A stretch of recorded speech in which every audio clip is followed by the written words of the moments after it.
Comprenez, nous sommes en direct sur la télévision nationale. Nous avions passé la parole aux collègues des hydrocarbures qui avaient un petit souci de micro qui a été réglé. Collègues, je vous prie donc de répéter vos mots introductifs dans les cadres de ces briefings. Merci beaucoup, collègue. Donc je disais que la République démocratique du Congo a été en 2015 de la loi des hydrocarbures. Il y a une loi qui est sortie en 2015 et un décret qui a accompagné cette loi-là en 2016 pour l'applicabilité. En fonction de ce décret, de cette loi, nous avons l'obligation de passer par des appels d'offres avant d'octroyer ou d'attribuer des blocs pétroliers. C'est ce que nous avons fait parce qu'il y a des études qui ont commencé depuis les années 80 jusqu'à aujourd'hui. Entre-temps, nous avons eu, à travers avec la société Sigmoïd et puis Excalibur, pour pouvoir mettre à jour les données par rapport à nos blocs pétroliers. Une fois que le travail était fini, je l'ai fait passer au Conseil des ministres, ça a été adopté pour 16 blocs pétroliers. Mais au fur et à mesure, quand je suis revenu avant le lancement, après débat et délibération au sein du Conseil des ministres, nous sommes passés de 16 blocs à 27 blocs pétroliers. D'où le lancement a eu lieu le 28 de ce mois-ci et le 29. Le 28, c'était le lancement avec la présidente du chef de l'État, son Excellence Félix Antoine Tshisekedi Tshilombo. Et le 28, c'était plus des panels avec les experts pour essayer d'expliquer et d'essayer de démontrer tout ce qu'il y a comme attractivité du point de vue fiscal et aussi la sécurité juridique que nous avons mise en place. Et aussi la partie environnementale par rapport à nos projets. Parce que tout ce qui est lié à l'exploitation du pétrole est lié à l'environnement.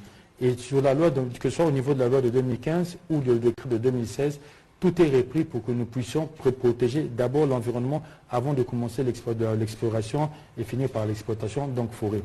En gros, c'est un peu ce qui s'est passé le 28 et le 29. Voilà, merci beaucoup, chers collègues. Nous allons passer la parole à la vice-première ministre, ministre de l'Environnement. Alors, nous avons déclenché l'IRE des ONG internationales parce que, apparemment, exploiter les pétroles en République démocratique du Congo est incompatible avec du climat. Qu'est-ce que vous y répondez? Oui, je réponds tout de suite. Merci d'abord cette opportunité durant le presse du les chevaliers de la plume, parce que ça nous permet de rendre visible l'action du gouvernement. C'est bon, allez-y.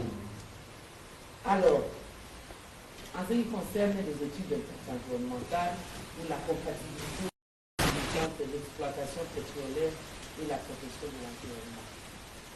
Je prends la place du porte-parole du gouvernement pour vous dire que le gouvernement de la République démocratique du Congo réitère ses engagements et réitère sa position des pays solutions face aux enjeux du climat. Je voudrais clarifier quelque chose d'important. Concernant la pollution à travers le monde, l'Afrique, dans son ensemble, n'est responsable que de 4% des pollutions. Donc, aujourd'hui, l'Afrique peut décider de ne rien faire, parce que respirer déjà,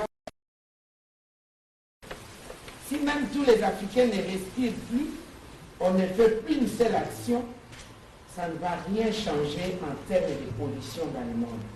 Donc, on aura 96% des pollutions qui continueront. 80% des responsabilités des pollutions et des G20, le 20 pays industrialisés, 80% du monde. Les 16 autres pourcents, c'est les pays à industrie intermédiaire, comme le Brésil aussi, il y a l'Inde et les autres. Nous, la République démocratique du Congo, ne soyons pas un pays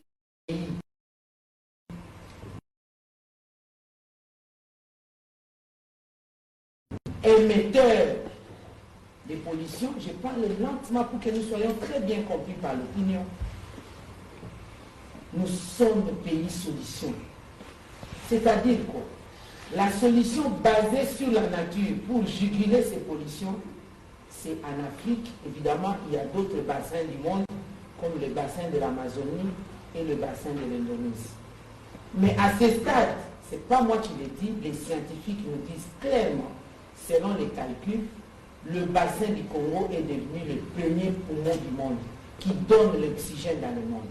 Donc nous sommes un des 10 premiers pays du monde qui fait en sorte que le monde respire aujourd'hui Parce que nous ne sommes pas responsables des pollutions, mais au moment où nous parlons, minute par minute, seconde par seconde, 24 heures sur 24, l'oreille qui constitue une solution basée sur la nature absorbe les pollutions émises par les pays industrialisés, notamment essentiellement le G20. Ça, c'est quelque chose que nous devons le savoir. Mais cela ne nous pousse pas à ne pas protéger l'environnement, parce que protéger l'environnement, c'est protéger soi-même. Protéger la nature, c'est se protéger soi-même. Si aujourd'hui nous disons nous sommes pays solution et que nous protégeons l'environnement, ce n'est pas parce qu'on nous le demande. C'est pour nous-mêmes, c'est un engagement de la République démocratique. Moi, en tant que responsable du gouvernement du secteur environnemental, je n'ai pas seulement la charge d'environnement, mais aussi le développement durable. C'est la vice-primature ministérielle et du développement durable. Le développement durable, pour le moment, le monde l'a cerné en deux objectifs. Vous les connaissez tous. Je peux dire le tout premier objectif, c'est la lutte contre la pauvreté. Après, c'est la lutte contre la faim. Troisième, accès aux soins de santé, éducation, autonomisation de la femme, et jusqu'à arriver au 17e objectif, partenariat gagnant-gagnant, tout en pensant que le 16e objectif, c'est la sécurité, avoir des institutions fortes. Donc, j'ai le devoir, au sein du gouvernement, de lier le potentiel environnemental de la République démocratique du Congo à l'économie pour nous amener au développement durable. C'est-à-dire la nouvelle option du gouvernement, c'est la diversification de l'économie. Envie de nous donner les moyens nécessaires, les moyens de notre politique à amener notre population vers le développement durable, qui est un engagement mondial de tous les États. D'ici 2030, nous devons rendre compte. Qu'est-ce que nous avons fait de notre potentiel? Comment est-ce que nous avons pu les transformer en des richesses pour aider la population d'ici 2030? Voilà la vérité.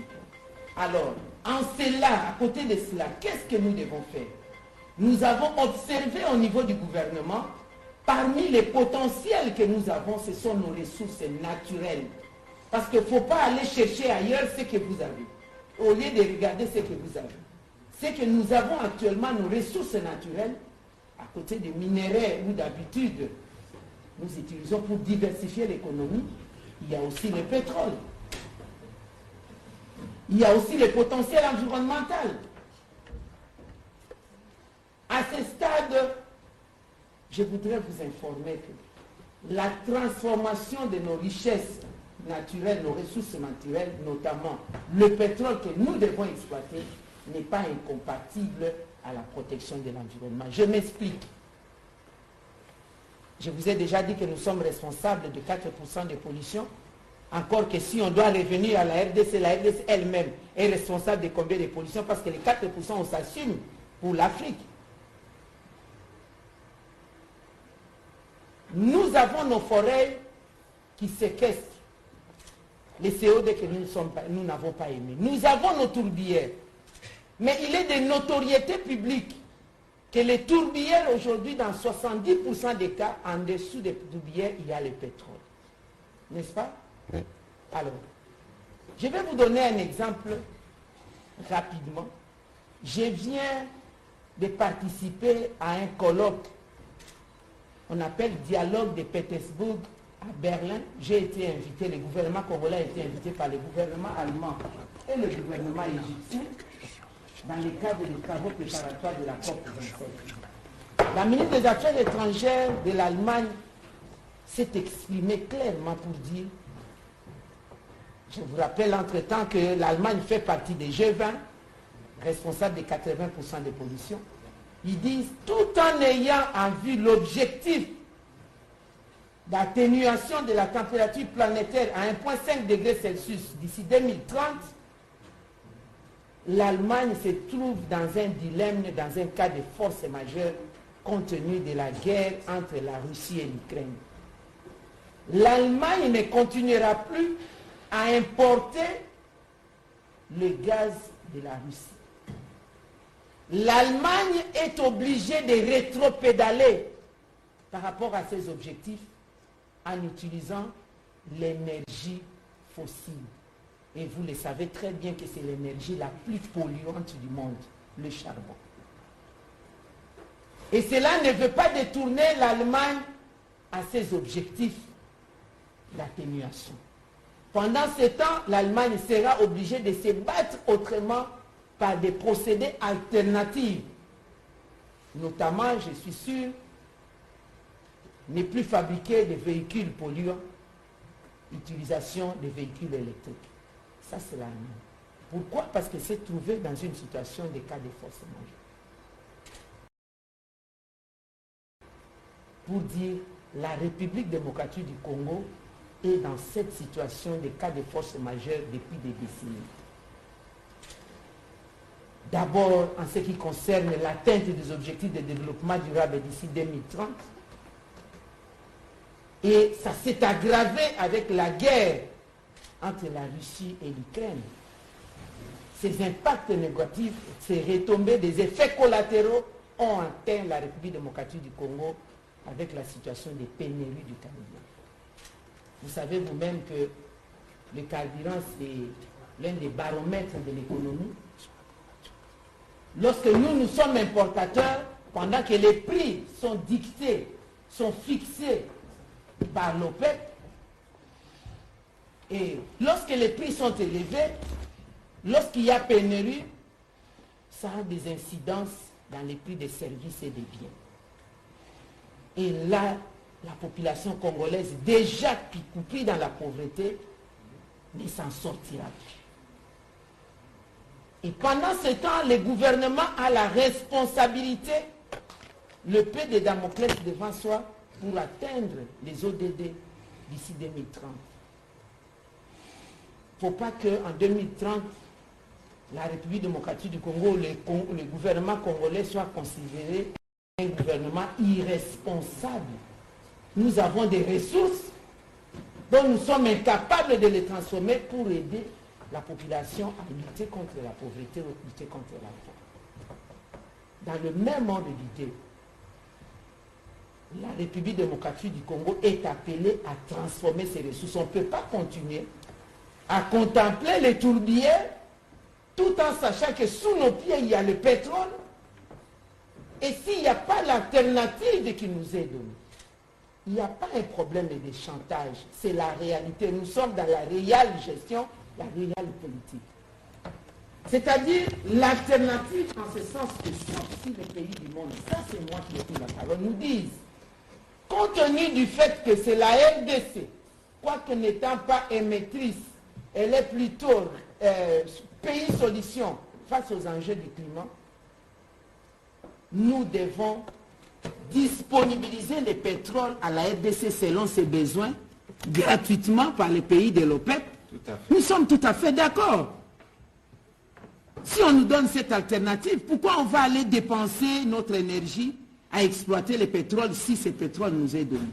Mais au même moment, nous n'avons pas le droit d'exploiter nos pétroles. Au même moment, lorsque nous importons, nous payons encore plus cher sans tenir compte du service que nous rendons à l'humanité. Et lorsque nous l'exploitons, nous n'allons pas l'exploiter de manière sauvage. On ne l'exploite pas pour vivre, on l'exploitera pour survivre. Les deux mots sont vivre et survivre, c'est différent. Survivre signifie nous sommes déjà asphyxiés dans notre économie. Nous allons l'exploiter conformément aux nouvelles technologies, aux standards technologiques actuels. Les ponctionnements, ce n'est pas décaper la terre sauvagement. Parce que nous ne serons pas les premiers. Ça fait 50 ans aujourd'hui que les Gabons exploitent le pétrole dans la forêt à Onde-Fort. Le Gabon est là, 50 ans. Et c'est ce qui soutient l'économie du Gabon. Le Gabon n'a que 10% des forêts tropicales humides du bassin du Congo. La RDC en a plus de 60%. À côté de cette exploitation, les forêts du Gabon continuent à jouer aussi son rôle de séquestration de pollution parce que ça fait partie du bassin du Congo. L'exploitation du pétrole de la même manière continue en Norvège et en Suède, les deux pays des grands bailleurs du fonds d'appui à la lutte contre le réchauffement climatique. Ça ne gêne pas l'humanité. Nous aussi, ça ne gênera pas l'humanité. Ça ne va même pas nous amener à atteindre 10% de plus de pollution en Afrique. Et on n'y arrivera même pas. Tout ce dont nous avons besoin aujourd'hui lorsque nous lançons les appels d'offres, c'est d'avoir l'expertise technologique de travailler selon les standards internationaux de protection de l'environnement. Et là, je suis très regardant en termes d'abord d'études stratégiques. Je l'ai vu. Où est-ce qu'on a positionné ces blocs? Parce qu'il ne faut pas mélanger, hein. Parce qu'il y a 1 ou 2 blocs à côté des parcs de Virunga, on dit que tout se trouve dans les parcs. Non. Même au niveau des... J'ai bien regardé. Ça, c'est au niveau en amont l'étude stratégique. Après les appels d'offres, ceux qui vont soumissionner. Et si nous arrivons à conclure des accords, il y aura en amont aussi des études d'impact environnemental et social. Et si je trouve que ce n'est pas correct, il n'y aura pas l'avis de non-objection. C'est tout à fait clair. Mais lorsque je mets dans la balance, je sais que d'ici 2030, ça va amener la République démocratique du Congo à atteindre le développement durable. Ça fait partie des objectifs que je me suis assigné au sein du ministère de l'Environnement et du Développement durable. Et je voudrais dire une chose, je suis responsable d'un secteur, une commission interministérielle au Gouma, le secteur le plus costaud, la commission la plus grande, la commission du secteur productif reconstruction. Où se trouve inclus le ministère des Ressources hydrauliques. Donc toutes ces questions-là, avant qu'ils ne sortent dans le public, nous l'avons examiné au sein de la commission. Donc je voudrais rassurer l'opinion que nous n'allons pas travailler en sauvage, en tout cas le gouvernement congolais ne travaillera pas en sauvage, et que nous ne sommes pas des partis, mais notre objectif de protection de l'environnement et que c'est tout à fait compatible. On protège l'environnement, on protège aussi la population. Parce que tout ce que nous sommes en train de faire, c'est l'être humain qui doit être au centre des préoccupations. Nous protégeons les bonobos, c'est vrai. Nous protégeons l'arbre, c'est vrai. Le tout pour la survie de la population. Parce que c'est l'arbre, c'est les tourbières qui donnent l'oxygène à l'homme. On ne peut pas laisser cela et faire mourir l'homme de la faim, que nos enfants n'aient pas la possibilité de l'accès aux soins de santé ou alors à l'éducation. Vous voyez déjà la démarche de la gratuité de santé, la gratuité de l'éducation et tout ce qui s'ensuit sur les questions d'infrastructure, tout proviendra dans le moyen que nous devons avoir pour atteindre l'objectif de développement durable. J'ai pris beaucoup de temps parce qu'en tout cas, les boulets rouges me sont lancés au niveau de l'environnement. Je m'assume au nom du gouvernement et c'est tout à fait normal, je comprends, et je voudrais aussi donner ces explications. Et ces explications, je ne me base pas sur des spéculations politiques, je me base sur ces données scientifiques. Voilà pourquoi j'aimerais qu'au niveau de la corporation de médias de la République démocratique du Congo et des partenaires, les médias internationaux, vous puissiez nous suivre dans les travaux préparatoires de la COP27. Bientôt, nous allons avoir les travaux des scientifiques à Yangambi. Ça sera du 5 au 7 septembre. Et ici, à Kinshasa, nous allons recevoir les ministres du monde qui ont à leur responsabilité l'environnement, donc les forêts, les ressources en eau et tout ce qui entoure. Ça sera du 3 au 5 octobre. Et cette question de l'Allemagne, j'avais demandé spécialement qu'on puisse la mettre à l'ordre du jour et la question de la République démocratique du Congo, la mettre à l'ordre du jour. Voilà. Enfin, je vais quand même terminer. J'aimerais que les journalistes puissent poser aussi ce genre de questions. Nous protégeons l'environnement pas par rapport seulement à l'exploitation des pétroles, mais par rapport à la destruction de l'environnement. Vous savez que la République démocratique du Congo vit depuis des décennies la destruction systématique de son environnement, mais je ne vois pas des ONG internationales en parler. Le cas du parc de Virunga, qui a commencé à être détruit depuis 1994 à travers l'opération La Turquoise, lorsqu'il a été la République démocratique du Congo d'ouvrir un couloir humanitaire pour recevoir nos frères et sœurs rwandais. Il y avait la guerre entre les Hutus et les Tutsis, comme ça s'est fait partout ailleurs au monde. S'il y a guerre entre deux protagonistes, on calme les autres. On les a amenés, hommes, femmes, enfants, armes, munitions, armes lourdes et tout, à la main. Ils sont venus des milliers, systématiquement détruire l'environnement. Et ils continuent à les détruire aujourd'hui. Le parc de Virunga est devenu un sanctuaire des groupes armés incontrôlés, un sanctuaire des terroristes. Pendant que ces parcs, c'est un aire protégé de l'UNESCO. Que disent les ONG internationales? Que disent les Nations Unies? Que dit la communauté internationale? Si la RDC est incapable d'extirper ces terroristes, et la communauté internationale aussi, les Nations Unies aussi sont incapables d'extirper ces terroristes, ce n'est pas de la responsabilité de la République démocratique du Congo, c'est la responsabilité de ceux qui l'ont décidé au Conseil de sécurité d'avoir un programme de retour. Parce qu'à chaque fois que nous avions procédé dans ces pays, des programmes de démobilisation, désarmement et rapatriement de ces rebelles, ils n'ont jamais été acceptés dans leur pays. Et à chaque fois que la République démocratique du Congo, contre la volonté de la population, on a organisé plusieurs fois des programmes où l'armée rwandaise, ou Mojawetu, et je ne sais pas quoi, pour venir les extirper, ça n'a jamais réussi. Donc ce n'est pas de la responsabilité de la RDC. Et les groupes armés incontrôlés, on les trouve à Kaouzi-Biega. Les groupes armés incontrôlés, on les trouve au parc de Garamba. Que disent les ONG internationales? Quelle est la responsabilité de la RDC? Excusez-moi, chers collègues, tellement les problèmes sont nombreux, je ne peux pas les garder. C'est mieux qu'on les dise à l'opinion pour dire que les Congolais, nous sommes épris de paix, nous les savons, nous sommes conscients.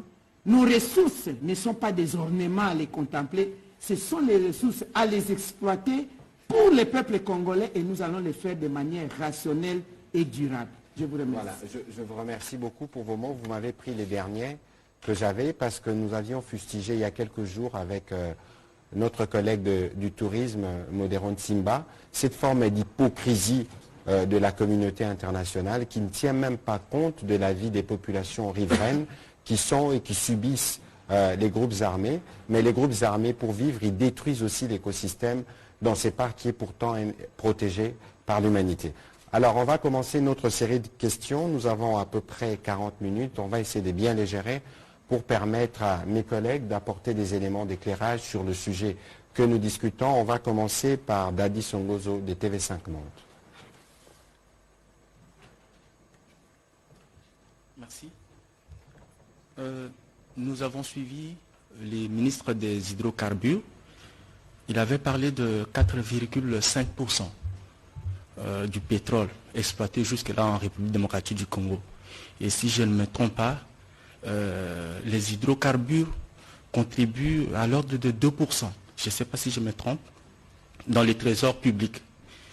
La question s'adresse à la ministre de l'Environnement, vice-premier ministre. Le ministère de l'Environnement contribue à l'ordre de combien de pourcents dans les trésors publics? Parce que là, les blocs pétroliers ont été lancés, c'est pour essayer de renflouer la caisse de l'État. Si aujourd'hui, vous pouvez nous dire combien le ministère contribue. La dernière question, COP27, je crois que c'est à la fin de cette année. Je me pose la question, pourquoi le gouvernement n'a pas attendu pour ces appels d'offres de blocs pétroliers, attendre après, par exemple, cette rencontre de l'Égypte, parce que là maintenant il y aura à gauche, à droite des campagnes, de contre-campagnes, alors que la RDC va là-bas comme pays solution. Est-ce que ça ne donne pas l'occasion à ceux qui ne veulent pas de ce projet de pouvoir mener une contre-campagne lors de ces sommets? Merci. Je réponds directement. Je vous en prie. Ok. Malheureusement, je suis peiné de vous dire que le secteur environnemental ne contribue qu'à 1%, n'est-ce pas, depuis que nous sommes là. Mais très bientôt, nous allons augmenter la mise. Parce que là, comme je vous ai dit, nous avons les assignations de transformation de notre potentiel, n'est-ce pas, à des richesses. Nous sommes axés, nous orientons vers le volet des crédits carbone, nous nous orientons vers le volet l'interdiction d'exportation plutôt des grumes brutes, mais dans la transformation locale de nos ressources forestières ici, ça va donner la plus-value. Et rendez-vous la fois prochaine, je vais vous dire combien est-ce que nous faisons maintenant rentrer dans les trésors publics, parce que nous avons déjà capté les fonds. Nous avons commencé avec des privés à capter le fonds de crédit carbone. Nous allons les formaliser après la session de septembre. Lorsque nous allons mettre en place, nous avons déjà introduit la modification, l'amendement de la loi portant protection des principes fondamentaux de l'environnement. Donc vous allez voir, après, nous mettons en place l'autorité de régulation des marchés de crédit carbone et la taxe carbone pour que nous puissions capter cela et nous allons augmenter le pays. Ils sont à 17%, je prends le cas du Gabon, 17%. Si le Gabon le fait déjà à 17%, pourquoi pas nous qui avons ces potentiels importants. Voilà. Deuxièmement, vous avez parlé de la COP 27. Écoutez, c'est un gouvernement de la République. Le gouvernement ne peut pas dire nous avons peur de faire ceci, nous avons peur de aller. Gouverner, c'est prévoir. Nous avons étudié comment est-ce que nous devons atteindre les ODD. Nous avons présenté notre programme du gouvernement. Nous sommes en train de travailler selon la ligne du programme du gouvernement adopté au Parlement, pas par rapport à des calendriers des COP. Les COP, c'est annuel. Après la COP 27, il y aura la COP 28, il y aura la COP 29, etc. Et c'est d'ailleurs, ça sera une opportunité pour que les gens nous connaissent. Vous savez, jusqu'à présent, quand je parle du potentiel forestier de la RDC, on me demande si la RDC est dans quelle partie de l'Afrique, certains pays. Alors que ce sont des pays bénéficiaires d'ailleurs du fonds vert, du fonds climat. Voilà. Voilà, un complément. Juste pour rectifier, les hydrocarbures contribuent entre 7 à 10% par rapport au budget national, donc ce n'est pas 2%. C'est au-delà de ça. Et si on, parce qu'à l'époque, je pense que le budget était à hauteur de 4 milliards et les hydrocarbures étaient entre 400 millions, 500 millions par an, donc c'est à 10% de contribution. Voilà, on va prendre la prochaine question, Stéphane Mukindi, puis ce sera Benoît Niemba.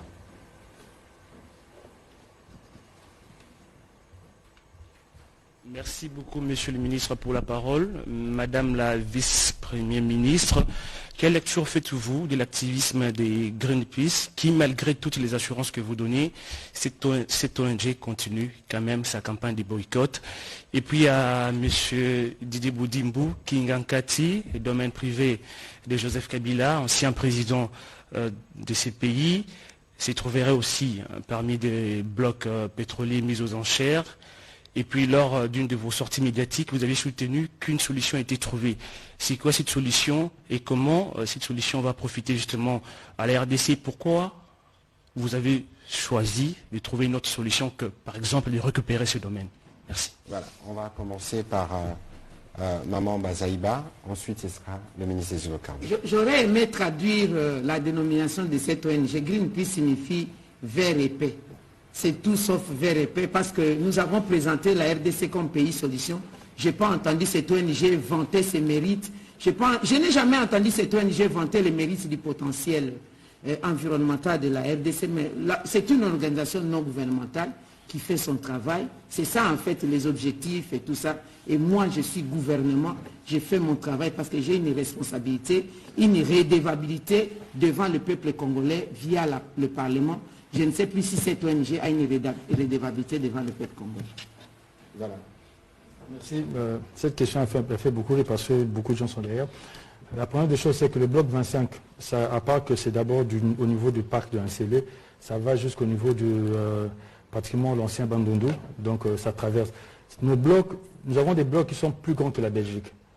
Et je pense que le parc de Kingakati, c'est tout petit, c'est peut-être moins de 10% du bloc 25. Donc, n'est pas pris en considération, je pense que ça ne fait du mal à personne. C'est un peu quand on parle du parc de Virunga, la partie qui se trouve dans le bloc 4 du parc de Virunga, elle est minime, donc qui est très négligeable. Ce que nous avons fait, c'est parce que ce n'est pas nous qui avons tracé ces blocs. Nous sommes arrivés, moi je suis arrivé au sein du ministère, le gouvernement est arrivé, ces blocs avaient déjà été tracés depuis très longtemps. Nous avons trouvé ces traçages et dans ce traçage, dans le bloc 25, Kingakati se trouvait dans le bloc 25. Mais au sein du cabinet, nous avons fait un travail remarquable pour essayer, pour éviter toute cette polémique, essayer de mettre ça de côté. Je pense que nous ne perdons rien. Parce que pour forer, on n'a pas besoin d'avoir un espace aussi grand que Kingakati ou quoi. Ce sont des points où nous allons forer et c'est ce qui est censé être fait après qu'on ait attribué ces blocs-là, que ce soit le bloc 25 ou quoi. Donc qu'on mette Kingakati de côté, pour nous, ça ne dérange vraiment pas. Et je pense qu'il ne faut pas que les gens s'attardent sur ça. Je pense que la réponse est claire. Hein. C'est un peu la même polémique que nous avons sur Virunga. Les gens pensent que quand on va faire l'exploration pétrolière, on va prendre des kilomètres carrés dans les parcs et les faire. Mais parfois, c'est une petite ouverture de 10 mètres carrés. On aura, Monsieur le ministre, il faut envisager un débat plus technique avec des spécialistes qui sont en mesure d'expliquer les différents procédés pour qu'ils voient que nous travaillons justement en toute transparence et évidemment des descentes de terrain. On va prendre Benoît Niemba.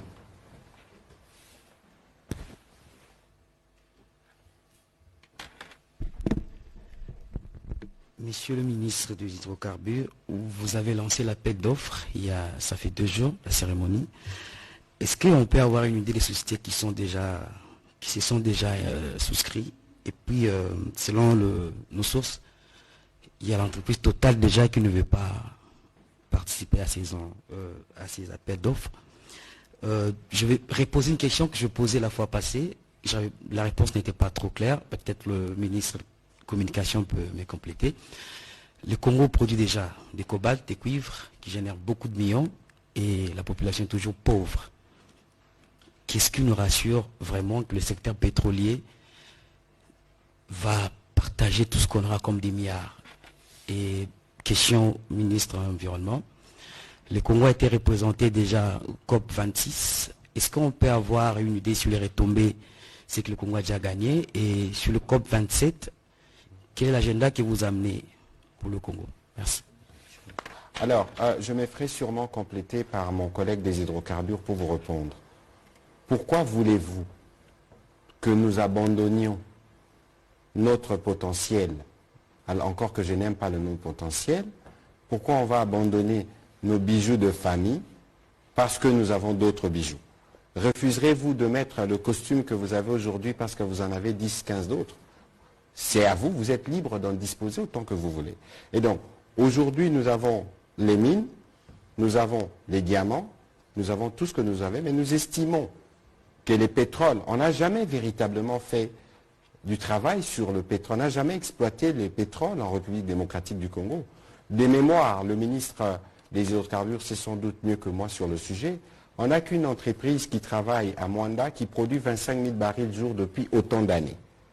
Et pourtant, nous avons des potentiels, le Graben-Albertine, le Tanganyika. Pourquoi ça doit rester potentiel alors que nos populations qui sont là ont besoin d'aller à l'école dans des bonnes conditions, ont besoin de circuler? Et donc, pour nous, c'est opportun d'aller d'essayer cette expérience du pétrole. Ça nous permettra d'avoir plus de ressources pour régler les problèmes des 100 millions des Congolais, permettre aux Congolais, pourquoi pas, d'avoir les standards de vie les plus élevés, parce que Dieu nous a bénis à travers tout ce que nous avons comme ressources sur notre sol. Monsieur le ministre? Par rapport à cette question déjà, même économiquement, aujourd'hui le pays peut avoir beaucoup d'argent. Actuellement, même par rapport à nos recettes, il y a un changement qui est là, qui est visible. Mais il y a une réalité, quand quelqu'un ne travaille pas, même si aujourd'hui nous quittons je ne sais pas, 5 milliards à 100 milliards, cette personne ne va pas se retrouver parce que vous ne travaillez pas. Donc quand vous ne travaillez pas, vous ne gagnez pas. Ça, c'est logique. Maintenant, nous sommes dans l'obligation de pouvoir créer de l'emploi. Et je pense que c'est ce que le gouvernement s'attelle à faire. Même par rapport à ces lancements d'appels d'offres, au final, c'est l'emploi qui sera créé. Ce sont des familles qui pourront être, qui seront un peu plus à l'aise. Mais la première question m'a un peu échappé, c'était encore quoi? Parce que ça m'était décidé directement. Souscrit à mais aussi si vous confirmez que Total a déjà refusé. Déjà avoir une idée sur les entreprises alors que nous n'avons pas encore fini le processus.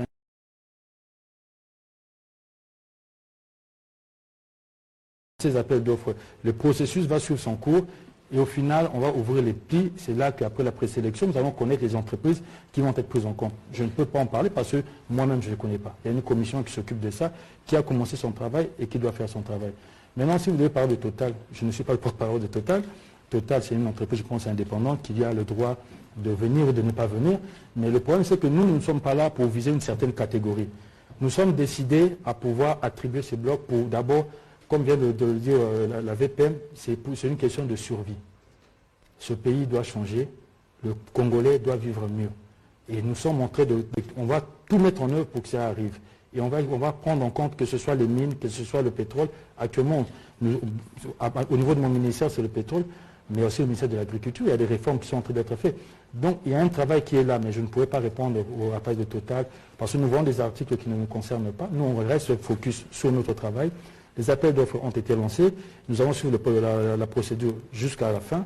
Et vous comptez les entreprises, ceux qui vont gagner après soumission. Et puis aussi, il faut qu'on arrête de dire que nous sommes en train de vendre les blocs pétroliers. Il n'y a pas de vente de blocs pétroliers. Ce sont des attributions des droits d'hydrocarbures. Il n'y a aucune vente.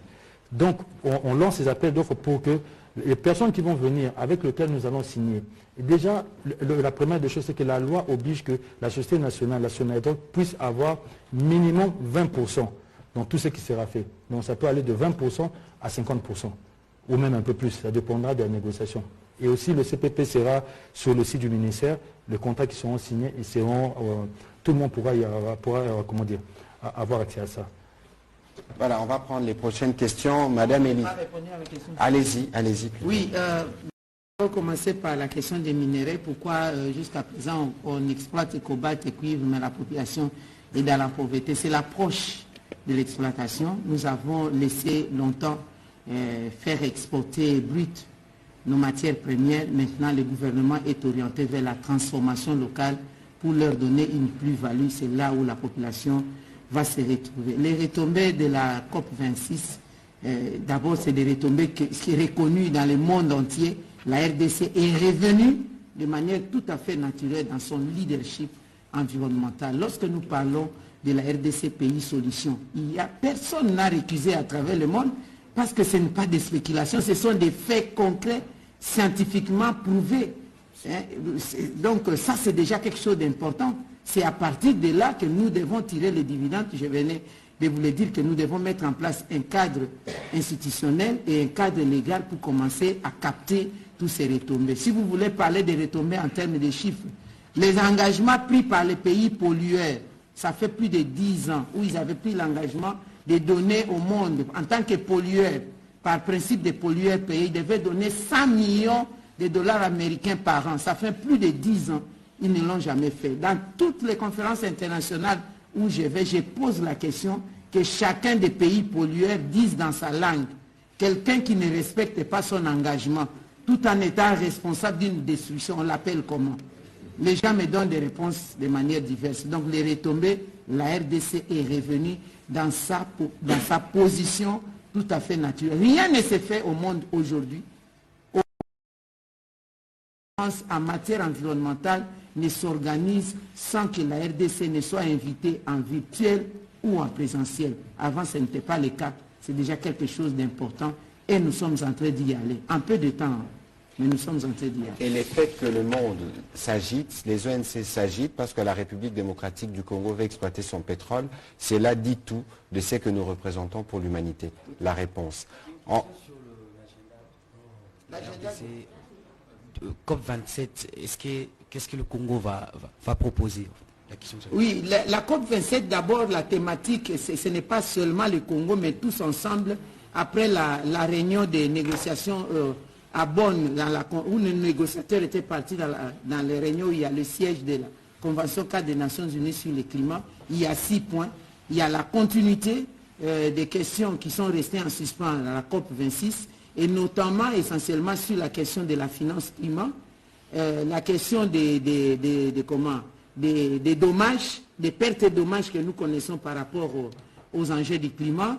Et il y a aussi la question comme les nôtres en tant que pays solution, quelle est notre place? Il y a plusieurs questions dans ce sens-là. C'est pourquoi il y a les travaux préparatoires. Ces questions, vous serez des nôtres certainement ici au Palais du Peuple entre le 3 et le 5 octobre. Et évidemment, si vous avez la possibilité aussi de nous suivre à Yangambi, ce sont des questions qui vont revenir en détail parce que c'est tout un grand agenda. C'est l'agenda mondial. La RDC ne sort pas du lot, nous sommes dans l'agenda mondial, mais la RDC a donné des inputs dans cet agenda mondial. Alors, on va prendre les 4 dernières questions parce qu'il nous reste 20 minutes. On va commencer par Madame Élisée Odia, et puis ce sera Madame Rachel Kitita, Eric Izami, et puis on prendra Jean-Ri Koumandé. On pourra terminer par Jordan. Alors, ne faites pas comme Benoît, posez une question, s'il vous plaît. Merci, monsieur le porte-parole du gouvernement, pour la parole. Quelques questions d'abord à la vice-première ministre. Vous arrivez. Bah oui, vous êtes à 3. Souffrez, s'il vous plaît. Je commence par la vice-première ministre en charge de l'environnement. Vous arrivez à Glasgow, on vous donne 500 millions des contribuables britanniques. Vous dites que vous allez lutter contre le réchauffement climatique. Ensuite, vous revenez, vous dites non, c'est pas suffisant. Il faut qu'on exploite les potentialités. C'est un peu paradoxal. Qu'est-ce que Boris Johnson, même s'il est parti, dira aux contribuables britanniques par rapport à cet apport? Et au ministre des Hydrocarbures, on vous reproche de n'avoir pas mené beaucoup d'actions en amont, notamment avec les populations locales. Qu'en est-il? Parce que selon certaines organisations environnementales, elles ne sont pas d'accord par rapport à ces différentes explorations que le gouvernement compte mener. Et enfin, avec le ministre porte-parole du gouvernement, c'est une question d'actualité qui se passe sur les réseaux. Ça fait parler. On parle d'une histoire d'un caissier qui vous pointe de doigt comme étant un détourneur de deniers publics. On aimerait en savoir un peu plus sur la question. Madame, nous parlons des choses bien plus importantes, mais nous y reviendrons à la fin. Alors, je vais donner la parole à la vice-présidente. Madame, je voudrais d'abord clarifier que 500 millions, ce n'est pas la Grande-Bretagne qui a remis à la République démocratique du Congo. Ce n'est pas l'argent de Boris Johnson. C'est le CAFI qui est un consortium de pays qui protège les forêts de l'Afrique centrale. Quand ils protègent ces forêts de l'Afrique centrale parce qu'ils sont des pays pollueurs, par principe de pollueurs-payeurs, 500 millions de francs Congo, des dollars, ça ne signifie rien. C'est à raison de 100 millions par an. Ça, c'est pour 5 ans. Notre CDN, la contribution déterminée, c'est au-delà, c'est 47 milliards. Et le 19% de ces 47 milliards, c'est conditionnel, ils doivent donner le financement. Et 2%, ça sera notre contribution. Donc, en résumé, ce n'est pas ça, ça rentre dans le cadre de l'aide, processus de l'aide au développement. Ce dont je parle ici, ce n'est pas dans le cadre de l'aide au développement. Nous sommes en train de quitter progressivement vers l'aide au développement par rapport à un partenariat gagnant-gagnant. Les services rendus par nos forêts valent plus que cet argent cité. Je vais vous dire globalement, depuis 1972 jusqu'en 2022, ça fait 50 ans que le programme des Nations Unies a célébré. Par rapport à la finance climat, l'Afrique dans son ensemble n'a reçu que 2%. 2% de la finance. Alors que notre pays, c'est le pays solution de toutes les pollutions. L'épargne de tout ce qu'il y a comme données chiffrées en termes de séquestration des pollutions émises par les pays industrialisés. Ça devait normalement choquer les sensibilités pour dire que 20 pays du monde polluent à 80%. Et l'Afrique dans son ensemble ne pollue qu'à 4%. Et à cette Afrique-là, qui donne la réponse, qui jugule les pollutions du monde, on donne 2% pour équilibrer. Et puis on nous demande de conserver les forêts, de protéger les forêts. Nous ne les protégeons pas parce qu'on nous le demande, on les protège parce que ce sont nos forêts à nous. Un gardien a droit d'un salaire, un gardien a droit de soins médicaux, un gardien a droit à l'éducation, lui et ses enfants, un gardien a droit à un habitat décent, un gardien a droit aux infrastructures sociales telles que les routes, même les routes agricoles. Je ne peux pas être gardien. Si je suis gardien, alors gardien pour mon pays. Si vous ne me donnez rien en échange, je n'ai pas l'accès aux soins de santé, je serai obligé d'aller dans la forêt, je prends les racines pour mes soins médicaux. Si vous ne me donnez rien en échange, je vais couper les bois pour fabriquer les bancs, pas pour les détruire. Si vous ne me donnez rien en échange, je vais aller dans la forêt, je coupe les bois, je mets du feu, je cultive les maïs et les arachides. Ce n'est pas pour détruire, c'est pour ma survie. Donc les 500 millions là pour 5 ans, ça ne représente rien. Encore que nous sommes au mois de juillet, le 30 juillet, il n'y a pas encore eu de décaissement. Les processus conditionnels continuent au niveau des CAFI. Est-ce que les ONG internationales ont quelque chose à dire là-dessus? Depuis novembre 2021, que le chef de l'État et le Premier ministre britannique avaient signé les communiqués, l'accord politique, et moi et le ministre des Finances, nous venons de signer il n'y a pas longtemps la seconde lettre de la CAFI, ça fait autant de mois. On n'est que dans les processus de négociation, il n'y a pas encore un seul décaissement. Et le gardien de ces forêts n'a pas besoin de se nourrir. Nous vivons de la forêt. Voilà. Monsieur le ministre des Hydrocarbures. Ok, merci beaucoup, Excellence. Déjà, par rapport à ça, c'est quelque chose qui n'est pas vrai parce que nous avons des contacts directement avec les populations, mais le reste va se faire après les attributions. Parce qu'il y aura des discussions. Au moment de l'exploration, on verra déjà après qu'on connaît les résultats par rapport à l'impact environnemental. C'est à ce moment-là que nous allons discuter. Parce que dans le CPP, il y a la partie sociale. Il y a la partie qui est signée par rapport à la production. Il y a la partie qui est signée par rapport à la population qui se trouve dans les endroits où se retrouvent ces blocs-là. Mais c'est déjà invraisemblable parce que ça va donner du travail à cette population. Je peux donner des exemples, il y en a les gens, il y a des blocs là où ça se trouve, il n'y a pas d'infrastructure, il n'y a pas de route, il n'y a rien.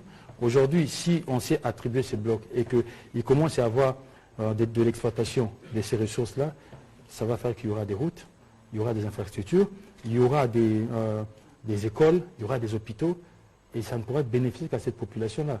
Donc dire que ces populations sont contre, c'est faux. C'est archi faux parce que ces populations, tous veulent avoir accès au développement, veulent avoir accès à une vie décente, et je pense que c'est pour ça que nous sommes en train de nous battre pour pouvoir y arriver. Donc c'est déjà quelque chose de faux qui est créé pour essayer de déstabiliser, mais ça n'a rien à voir. Voilà, je répondrai à votre question à la fin. On va prendre, je préfère pour cette fois qu'on prenne la série, et puis Tchoumoulumba peut se rajouter, comme ça on est sûr de prendre toutes les questions. Nous y répondrons pour les 15 dernières minutes qui nous restent pour libérer le temps du journal de la télévision nationale. S'il vous plaît, essayez d'être concis pour nous permettre de répondre au plus grand nombre de questions. Merci beaucoup, monsieur le porte-parole du gouvernement, pour la parole. Monsieur le ministre des Hydrocarbures, est-ce que la loi en la matière en République démocratique du Congo a été violée? Parce que la pression, ce n'est pas seulement une pression extérieure, en interne également, les voix ne s'accordent pas. Vous avez suivi qu'il y a des personnalités, notamment des députés qui vous accusent, vous, gouvernement, d'outrepasser la loi, par exemple, fixant le régime général des hydrocarbures, mais également le décret de 2016 sur le portant règlement d'hydrocarbures en République démocratique du Congo qui fixe notamment la liste des formalités à accomplir, des procédures pour exploiter des hydrocarbures en RDC en clair. Donc, le gouvernement de la République démocratique du Congo à ce jour ne dispose pas de cartographie de potentialités pétrolières qui peuvent vous permettre de bien travailler. Est-ce que cela est vrai ou faux? Madame la VPM, une petite question. L'explication est claire, nous avons tous compris. Mais au-delà du souci de protéger les aires protégées, les assurances que donne le gouvernement ne rassurent pas les ONG internationales. Mais au-delà, est-ce qu'au niveau du gouvernement, vous avez une autre raison qui pousse ces ONG aujourd'hui à mener cette, on va dire, guerre sans merci pour vous contraindre à rebousser chemin ou à revenir sur la décision d'exploiter les blocs pétroliers? Merci. On prend les questions des Iziami. Merci de la parole, monsieur le ministre. Je voudrais poser une question mais à deux volets. Les explications sont claires, mais je voudrais savoir, nous avons souvent été, nous, convoités, la République démocratique du Congo. Et je voudrais plutôt avoir une assurance par rapport à notre opinion. Est-ce au niveau de la RDC aujourd'hui, avons-nous l'expertise qu'il faut pour que ceux qui viendront souscrire chez nous ne puissent pas nous tourner en bourre? C'est la première question. Et puis la deuxième, je voudrais que l'on réfléchisse à haute voix avec les autorités que vous êtes. Je suis en train d'observer le territoire de Moanda. Nous sommes dans le Congo central et même du côté de Graben-Albertine. Je ne vois pas les écoles pour former nos enfants, pour que nous ne soyons pas seulement pays solution, parce que ça c'est Dieu qui nous a donné gratuitement, mais que faisons-nous pour pérenniser cet aspect de pays solution dans le futur pour nos enfants. Avez-vous réfléchi dans ce sens-là au niveau du gouvernement pour créer des écoles pour que demain, tous les enfants ne viennent pas pour vouloir faire la communication, ou faire le droit, il faut faire la médecine, ce n'est pas mauvais, mais qu'ils soient aussi dans les pétroles, par exemple, pour garantir ces leaderships-là. Merci. Jean-Henri Commandé. Merci beaucoup. Je commence par Madame Bazaïba. Les jeunes manipulés par les ONG internationales disent que le gouvernement n'est pas en mesure de présenter des projets bancables, raison pour laquelle les décaissements ne suivent pas. Ça, c'est ma première question. Au ministre des Hydrocarbures, les études des blocs là, elles datent de quand? Et puis, elles sont certifiées par quel cabinet international? Pour les lithium, on a appris qu'il y avait Bloomberg. Alors, pour les blocs pétroliers, c'est quel cabinet international qui a certifié ça? En termes de projection, combien la RDC va gagner réellement pour les 30 blocs pétroliers et gaziers? Je termine par les cahiers de charges. À combien vous allez vendre les cahiers de charges? Merci. Vous êtes arrivé un peu en retard parce qu'en début de ce programme, nous avions dit qu'il s'agissait de 22 milliards de barils de réserve évalués à peu près 650 milliards. Et le ministre avait parlé notamment d'Excalibur, il le dira mieux, les sociétés qui ont travaillé à la certification. Mais il vous répondra tout à l'heure. On va prendre l'avant-dernière question, s'il vous plaît. Monsieur le ministre des Hydrocarbures, vous avez parlé d'appel d'offres d'attribution des blocs pétroliers. Vous pouvez donner votre nom, s'il vous plaît? C'est Fiston Oleko, Géopolis. Et ma question est de savoir quelle sera la place de Sonaïdroc, parce que la loi de 2015 lui donne un peu une place importante. Est-ce que ça sera toujours dans la dynamique, par exemple, de la GECAMINE, de la communière, qui sont vraiment minoritaires dans les actions? Et la deuxième question, à Madame la ministre, la VPM, est-ce que la RDC, si les pressions continuent, elle ira jusqu'à retirer certaines de ces aires protégées de la liste des patrimoines universels de l'UNESCO? Merci. De la liste des patrimoines universels de l'UNESCO, de la liste ou des blocs qui doivent être exploités? Pichou Moulumba pour les dernières questions, s'il vous plaît. Merci. Avec Madame la VPM, vous avez évoqué les cas de l'Allemagne et du Gabon dans le cas de l'exploitation et qui ne nécessite d'ailleurs aucun commentaire de la part de ceux-là qui portent leur voix pour la protection de l'environnement. Mais où étiez-vous depuis tout ce temps pour s'inspirer de ces exemples? C'est la première préoccupation. Jusqu'où votre gouvernement va-t-il aller pour faire valoir justement cette option dans l'intérêt du peuple, comme vous le dites? Et puis une dernière préoccupation, comme pays solution, qu'attendez-vous concrètement de la communauté internationale? Voilà, merci pour vos séries de questions. On va essayer d'y répondre en 5 minutes. Je commence par le ministre des Hydrocarbures et puis la VPM va terminer. D'accord. Parce que oui. Déjà, le jeudi, quand nous avons fait le lancement, on a fait un tour dans les stands. Il y avait des cartes qui sont là. Nous avons une carte cartographie qui est là, qu'on peut consulter. Et je pense que toutes les personnes qui vont souscrire à ces appels d'offres auront accès à ça. Nous demandons s'il y a eu si nous avons fait les recherches nécessaires ou si nous avons violé la loi. Aucune loi n'a été violée. Ces appels d'offres n'ont pas commencé avec moi. Les préparatifs ont commencé bien avant mon arrivée au ministère des Hydrocarbures. Nous avons continué le travail et nous avons juste accéléré le travail de par le besoin de notre population.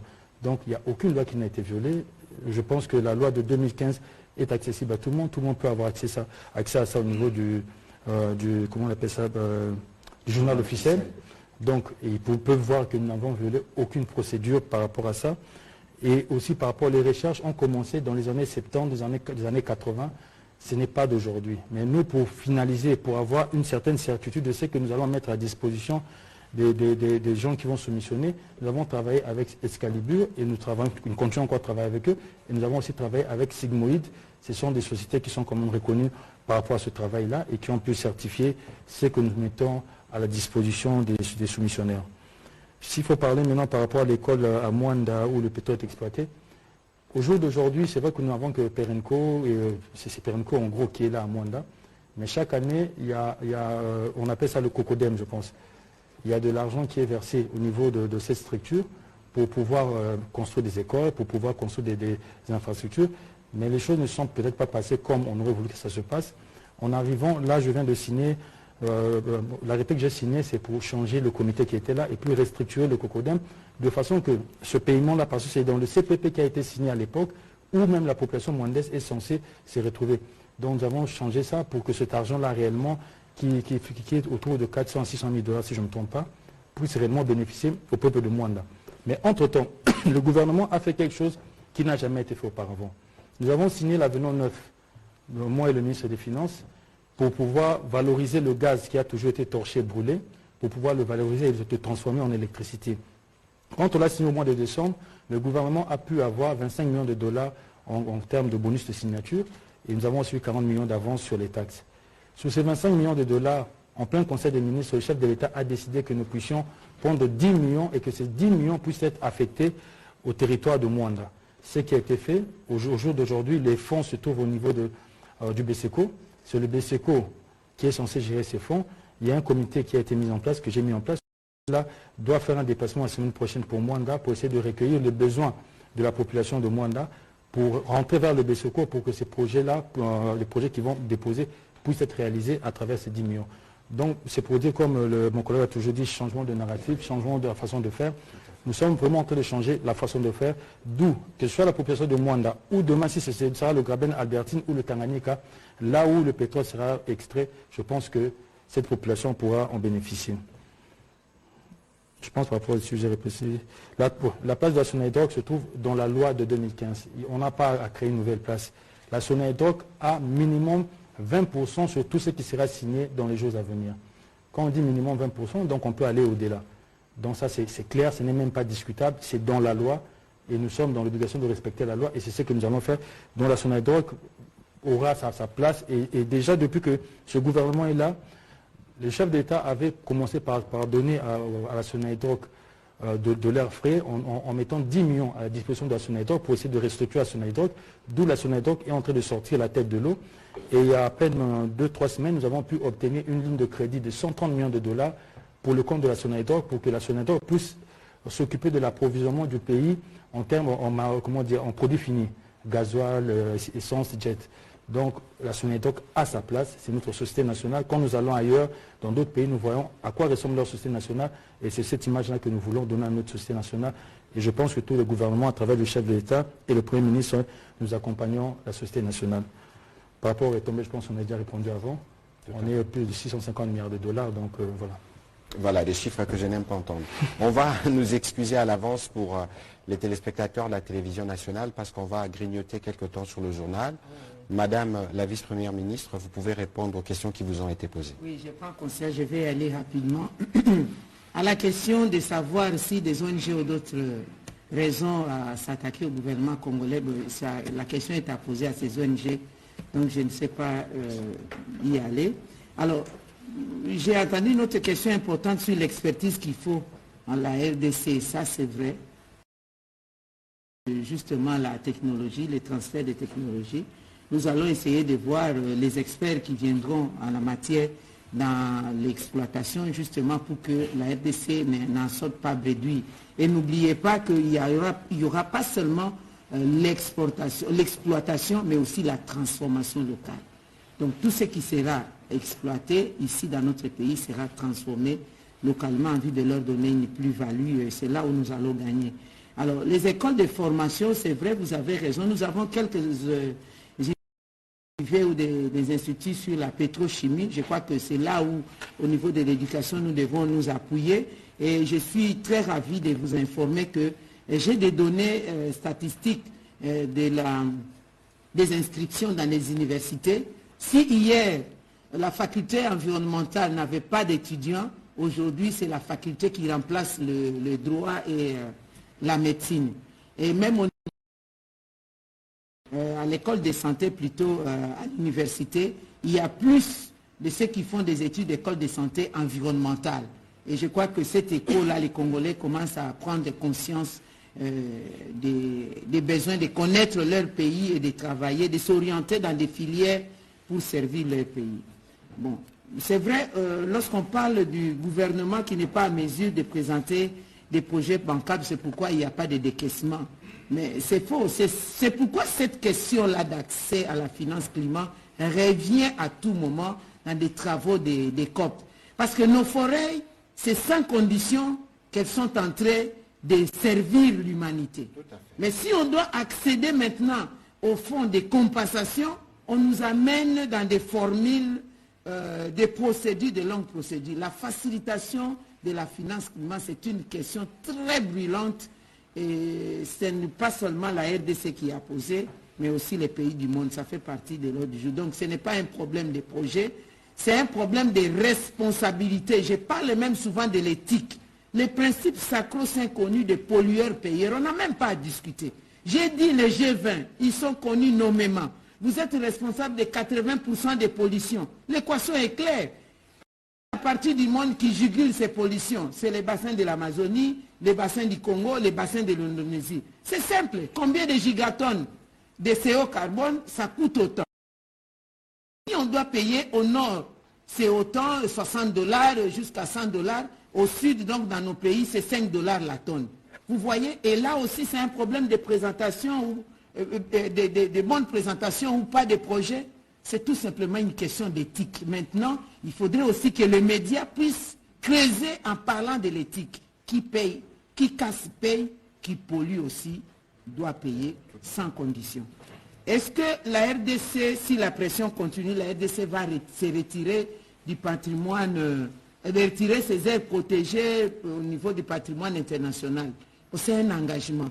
La RDC n'est pas prête à retirer. Nous disons plutôt à ceux qui ont demandé que ces patrimoines importants, parce que nous avons des Mororo qui viennent troubler le parc de Garamba et qu'on laisse passer comme ça, ce n'est pas normal. Nous avons cité l'Allemagne et le Gabon et on nous demande où est-ce que nous sommes. Tant mieux. Au lieu de nous condamner, c'est mieux de nous accompagner. Alors, comme pays solution, qu'attendez-vous de la communauté internationale? Non, la communauté internationale, c'est une nébuleuse. Qu'attendez-vous comme pays solution des pays pollueurs que j'ai cités? Les G20, nous attendons qu'ils puissent respecter leur engagement. Lesquels engagements, tellement les chiffres, je m'étais un peu embrouillé. La communauté internationale est responsable des pays pollueurs. L'engagement, il y a plus de 10 ans, de contribuer en raison de 100 milliards de dollars américains chaque année. 100 milliards. Ça, c'est au niveau international. Aucun pays n'a respecté son engagement. Maintenant, nous sommes allés à Glasgow. Le CAFI a signé pour 100 millions de dollars par an pour la RDC. Et de 500 millions, c'est quinquennal.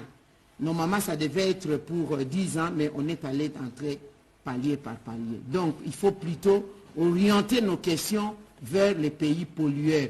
Non seulement qu'ils doivent payer pour la pollution, ils doivent arrêter d'utiliser des procédés polluants. Il ne faut pas qu'ils disent que les forêts du Congo sont là. Mais ceux qui protègent les forêts, on doit aussi user de leurs forêts. C'est comme s'ils sont les seuls à polluer, ils sont les seuls à avoir le droit à bénéficier de ces forêts. Et nous, les riverains, les propriétaires, nous n'avons pas le droit de bénéficier de ces forêts. Alors que nous nous disons, nous sommes la solution pour l'humanité. Et nous allons continuer à protéger l'humanité, pas parce qu'on nous le demande, mais parce que nous avons pris notre propre engagement. Mais on doit tenir compte aussi de notre survie. Merci. Voilà, vous avez épuisé toutes les questions. J'ai épuisé toutes mes questions. Voilà, merci beaucoup, Madame la Vice-Première ministre, pour ces réponses. Je crois que dans cet exercice, on a voulu vous faire la démonstration que la République démocratique du Congo, en tant que pays souverain, doit distinguer sa stratégie suivant sa politique, à la fois de son potentiel environnemental. D'ailleurs, l'environnemental, ce n'est pas du potentiel, parce que c'est du concret. Au moment où nous parlons, ceux qui polluent bénéficient de nos forêts, mais nous n'en bénéficions pas. Mais aussi de l'appel d'offres qui a été fait récemment, qui a été lancé par le président de la République, non pas pour que les ONG continuent ou sèment le doute dans l'opinion. Il s'est agi de 27 blocs pétroliers. Les blocs qui concernent Virunga, il y en a 1 ou 2. Donc il y a d'autres blocs sur d'autres parties du territoire national qui peuvent attirer des investissements, nous en avons besoin. Pour ceux qui estiment qu'au niveau des Virunga, on ne peut pas parce qu'il y a ceci, parce qu'il y a cela, nous considérons que les humains valent plus que les gorilles, que les humains valent plus que l'écosystème. Nous devons régler le problème de sécurité impérativement et permettre à nos populations riveraines de profiter pleinement du fait qu'ils soient congolais. Cela doit être bien clair et nous ne faisons du mal à personne en décidant de les faire comme tels. Vous avez suivi que le secrétaire d'État américain est annoncé. Il est prévu que ces questions soient abordées, notamment avec le président de la République. Le président de la République dira la position officielle de la République démocratique du Congo et ceux qui sont nos partenaires doivent simplement s'acquitter de leurs responsabilités. Avant de terminer, Madame Élysée, pour votre question, la question est déjà, la question est au parquet. Ça fait plusieurs mois que je suis victime de plusieurs campagnes de SAP. Pour moi, c'est plutôt bon signe. C'est la preuve que nous sommes dans la bonne direction. Et lorsque vous êtes dans la bonne direction, on vous cherche des poux parfois sur vos têtes sans cheveux. L'intégrité est une question cardinale dans le gouvernement du Premier ministre Sama Lukonde. À son image, comme tous les autres d'ailleurs, nous tenons beaucoup sur cela. Et ce qui a été fait, c'est de la méchanceté, de la mauvaise foi par un caissier qui sait comment fonctionnent les circuits financiers de l'État. Et lui et ses complices répondront devant la justice pour que cela serve d'exemple et pour que plus jamais les gens ne s'hasardent à salir la réputation qui consiste le principal investissement de nous tous, le crédit de Maman Bazaïba ou le crédit de mon ami Didier Boudimbu n'est pas du tout négociable et à aucun prix on va lésiner sur cela. Et pour les réformes, nous continuons.